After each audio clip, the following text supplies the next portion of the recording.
Welcome to सियासत मना है। 27 की रात को रमज़ान की एक मुक़द्दस रात, एक ताक रातों में से एक, दहशत गर्दों का हमला हुआ कामरा एयरबेस पे। उनके क्या अज़ाइम थे, वो कितने थे? 8 हमने मार दिए, 9 जो हैं वो अरेस्ट हो गए, 8 अलग लोग हमने अरेस्ट किए। एक बार फिर एक ऐसा सिलसिला शुरू हुआ कि फ़ौज की वर्दी पहने हुए एक एयरबेस को अटैक किया, क्योंकि उनको इतना तक पता था कि हालांकि ये हमारी एयरफोर्स का बेस है, इसकी जो बाउंड्रीज़ हैं उसको फ़ौजी वर्दी के अंदर हमारे आम फ़ौजी पेट्रोल करते हैं।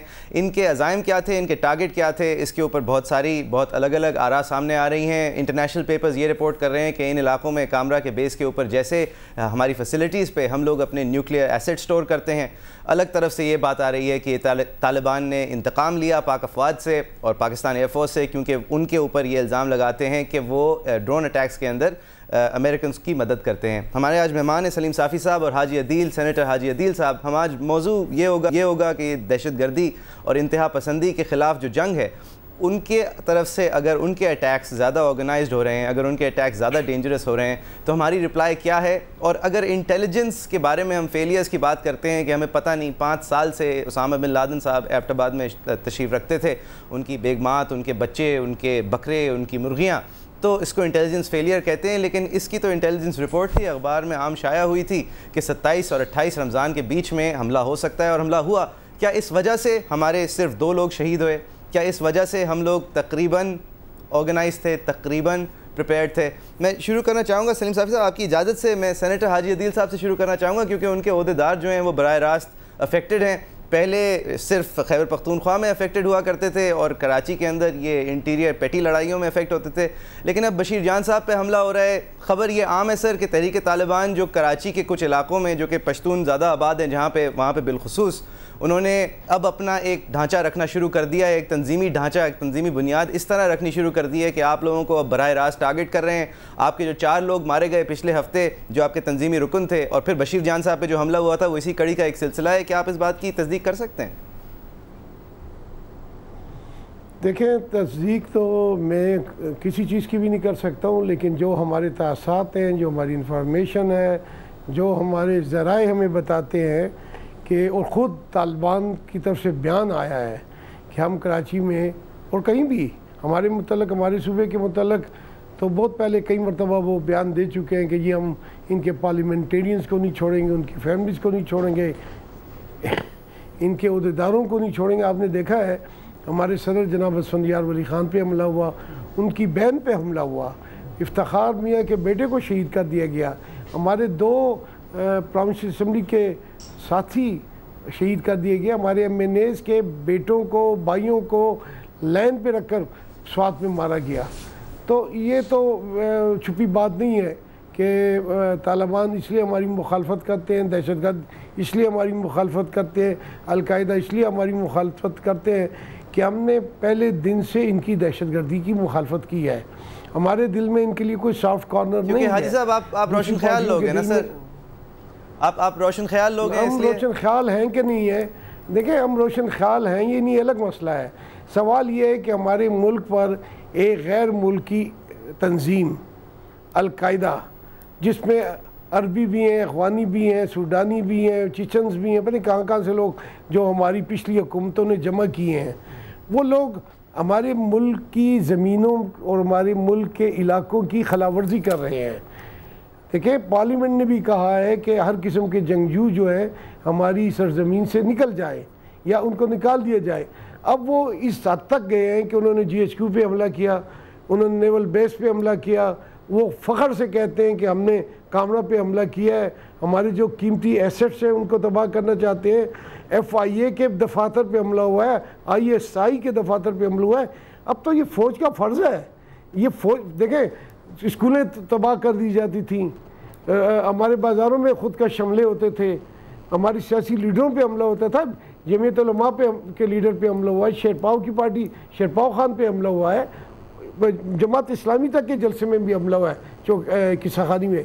लेकिन अब जब फ़ौज की इंस्टॉलेशन पे हमला होता है तो इसका फ़ैसला तो फ़ौज ने देना है, इसका फ़ैसला तो फ़ौज ने करना है। अगर फ़ौज अपनी इंस्टॉलेशन पे हमलों को रिएक्ट नहीं कर सकती है, मज़ीद हमलों को नहीं बचा सकती है, तो फिर ये फ़ौज किस काम की है? बाकी कराची की आपने बात की है, कराची में बशीर जान पे पहले भी हमला हुआ था, उस वक़्त किसी और कुव्वत ने हमला किया था, उनके 2 साथी शहीद हुए थे और ये वो ज़ख्मी हुए। अब लगता है कि यकीनन जैसा आपने कहा कि दहशतगर्दों ने अपना नेटवर्क, ये जो कबाइल में जो हमारी दहशतगर्द है उन्होंने अपना नेटवर्क कराची तक बढ़ा दिया और वो क्लेम करते हैं। सही। हाजी साहब, मैं सलीम साफ़ी साहब, अगर आप प्लीज़ इस बात को ज़रा मेरे लिए इनलाइटन करें। ये प्रोग्रेसिव जमातें हैं, ANP, MQM, आपस में लड़ के अगर अब थक चुकी हों तो इस बात का इजहार कर दें, इस चीज़ को अब हकीकत मान लें कि हमारा जो आपके दुश्मन का दुश्मन होता है वो आपके दोस्त ही समझें आप। ये कराची में जो हो रहा है, आप समझते हैं कि ये दुरुस्त अब फैसला होगा कि पेटी डिफरेंसेस असाइड आप अपने इलाके मार्क कर लें, हम अपने इलाके मार्क कर लेते हैं, अलग अलग रंगों के झंडे ज़रूर लगा लेते हैं, लेकिन ये दोनों, ये जो तालिबान है ये हमारे अब मुश्तरका दुश्मन है? देखें, इसमें तो कोई शक नहीं कि अवामी नेशनल पार्टी भी एक प्रोग्रेसिव जमात है और तरक्की पसंद जमात है और सेकुलर जमात हैं। और माजी में पिछले सालों के दौरान अवामी नेशनल पार्टी एक दीवार की तरह खड़ी रही, सबसे बड़ी रुकावट रही मजहबी एक्सट्रीमिज़म की राह में भी और इस्टेब्लिशमेंट की राह में भी इस खित्ते के अंदर। और यही मामला जब से MQM बनी है तो MQM पे कुछ और हवालों से तो तनकीद की जा सकती है, लेकिन बहरहाल इस मामले में यानी एक्सट्रीमिज़म के हवाले से या मजहबी इंतहा पसंदी के हवाले से MQM की सोच भी बड़ी रासिख थी और वो भी प्रोग्रेसिव जमात समझी जाती थी। और ये भी था कि माजी में ये दोनों जमातें, अगरचे बीच में शुरू में भी कुछ तलखियाँ आई थी, लेकिन फिर जब खान अब्दुल वली ख़ान साहब वहाँ पे तशरीफ़ ले गए MQM के 9 मरकज़ में, मसलन मैंने ख़ुद जब सहाफ़त का आगाज़ किया तो MQM की क़ियादत को मैंने पहली मरतबा पेशावर के अंदर अवामी नेशनल पार्टी के प्रोग्रामों में देखा था। और कभी फ़ारूक सत्तार साहब इनकी किसी तकरीब में होते थे, कभी दूसरे कायदीन उनके होते थे। लेकिन बदकिस्मती से पिछले सालों में जब इन जमातों की आपस में मुखासमत बढ़ गई और सिर्फ इनकी नहीं बल्कि कराची पूरी तरह एक और भी डर्टी गेम के नरक़े में आ गया, तो उसका नतीजा यही होना था। मुल्क की सतह पे अगर एक्सट्रीमिज़म का या टेररिज़म का मसला हल नहीं हो सकता तो उसकी सबसे बड़ी वजह यही है कि हमारी जो मजमूई तौर पर ख़ारजा पॉलिसी है, जो अफ़गान पॉलिसी है, जो वॉर ऑन टेरर से मुतालिक हमारी पॉलिसी है, उसमें बुनियादी तज़ादात हैं, वो बड़ी हद तक दोगलेपन पे मबनी है और उसमें कन्फ्यूजन है और कंट्रडिक्शन है।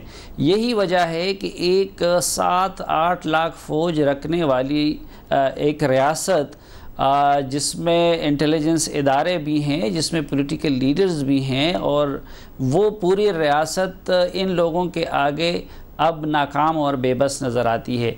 तो इसी तरह बदकिस्मती से कराची में भी लॉ एंड ऑर्डर के मसले को मेरिट पे हल करने की बजाय पॉलिटिकल जमातों ने भी बाज़ औक़ात अपनी सियासत को मुक़द्दम जाना, जिसका नतीजा ये हुआ कि आज कराची किसी के लिए महफूज नहीं है, ना MQM के कायदीन के बच्चों के लिए, ना बिलावल भुट्टो साहब के लिए। और ये बड़ी बदकिस्मती की बात है, मसलन अब बशीर जान साहब एक पढ़े लिखे इंसान हैं, मेहनत करने वाले इंसान हैं, उनकी पॉलिटिकल जद्दोजहद है, और अब उन जैसे लोगों को भी उन इलाक़ों में हमलों का निशाना बनाया जाता है जो कि बज़ाहिर अवामी नेशनल पार्टी के ज़ेर असर है या जो पख्तून डोमिनेंट एरियाज़ हैं। साफ़ी साहब, अगर मैं हाजी साहब से ये पहले कंफर्म कर लूँ, हाजी साहब क्या आप समझते हैं आज भी आपने जो मिसाल दी थी कि चलें स्कूल्स पढ़ते हैं, चलें हमारे पार्लियामेंटेरियंस अटैक होते हैं, मियाँ इफ्तिखार साहब के बेटे पे हमला हुआ, ही लॉस्ट हिज सन, आपके बहुत सारे और लोगों पे हमला हुआ, दहशतगर्दी के ख़िलाफ़ हकीकतन आप कम अज़ कम खैबर पख्तूनख्वा में एक सीसा पिलाई दीवार का किरदार अदा करने की कोशिश कर रहे हैं। कम अज़ कम आपकी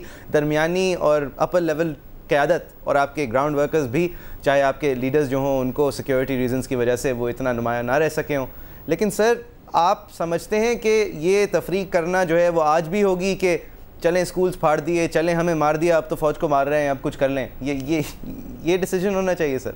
देखिए, मैंने ये इसलिए कहा कि ये स्कूलों का चूँकि बड़े सॉफ्ट टारगेट थे, अब स्कूल बंद है, ये उसको तबाह करना एक चपरासी होता है, हमारे सैकड़ों हज़ारों स्कूल तबाह किए, फिर हमने उनके साथ जंग लड़ी। आपने देखा स्वात जब हमारी हुकूमत आई और उससे पहले MMA की हुकूमत थी, मुशर्रफ का दौर था, तो स्वात तो ऑक्युपाइड बाई तालिबान था। स्वात में हमारी रियासत नहीं थी, रियासत का इख्तियार भी नहीं था, तो थोड़ा बहुत था वो भी हमने दे दिया था सर। अदालतें देखे, तो उसके बाद हम लड़े। उस वक़्त मैं ये समझता हूँ कि पाकिस्तान की फ़ौज स्वात में पहली मरतबा एक कौमी जंग लड़ी जिसमें कौम उसके साथ थी। खाली हम नहीं, सब पार्टियाँ, हमने इस फैसले करने से पहले इस सूबे की तमाम पार्टियों के एतमाद में लिया। वन सेकेंड हाजी साहब, सर मैं ये ज़रा रेक्टिफाई कर लूँ क्योंकि मैं इससे इख्तलाफ करता हूँ। आपने जो अभी ये फॉर्मूला दिया है साफ़ी साहब, क्या ये दुरुस्त नहीं है कि ये जो मुल्ला थे वहाँ पे रेडियो मुल्ला फजलुल्लाह, उन्होंने लोगों के अंदर राय आमा ये बहुत पहले से वैसे भी पैदा थी सवात में कि शरई निज़ाम हो, और उसको उन्होंने विप अप करने में, प्रोपेगेंडा को विप अप करने में इतना कामयाब हो गए थे कि वहाँ पे फिर एक जगह इतनी बन गई थी कानून में कि वो निज़ाम अदल वाला कॉन्सेप्ट 6-7 महीने के लिए चला था। उसके बाद वो कौमी जंग सही लगी क्योंकि वो एक वीडियो सामने आ गया और उसमें बहुत जबर हो रहा था। लेकिन जब ये इनको दी थी रियासत हमने कि आ जाइए चला लीजिए, और फिर बातें हो रही थी कि मालाकंड से आ जाएंगे, इस्लामाबाद से 90 मील दूर हैं। सर ये तो हमारा फैसला इसलिए था ना, इसलिए हम अब सुलह करने की कोशिश कर रहे थे, और लोग जो थे वो हम समझते थे कि उनके साथ आप हमारी सुलह की बात को आप गलत साइड पे ले जा रहे हैं। नहीं सर, मैं निज़ाम अदल की बात, मुझे इजाज़त दें, क्यों सलीम भाई भी यकीनन शायद मुझसे इत्तफाक करेंगे। देखिए, सुलह की हमने ये कोशिश की। उन सुलह की शराइत में क्या था? सुलह की शराइत में था कि हुकूमत, सूबाई हुकूमत और प्रोविंशियल गवर्नमेंट की रिट को वो तस्लीम करेंगे, कोई असला लेके नहीं घूमेगा, जो असला गैर लाइसेंस का है वो अपने घरों में रखे या उसकी रजिस्ट्रेशन का नाम निज़ाम अदल था, कोई पाबंदी हाथ में अदल दे दिया था। निज़ाम अदल क्या है? मेरी बात सुने, निज़ाम अदल हम पार्लियामेंट में ले गए थे, वहाँ से पास कराया है। वो निज़ाम अदल में सिर्फ नाम बदले हैं, आई को पहले से वो नाम वहाँ काजी हुआ करते थे।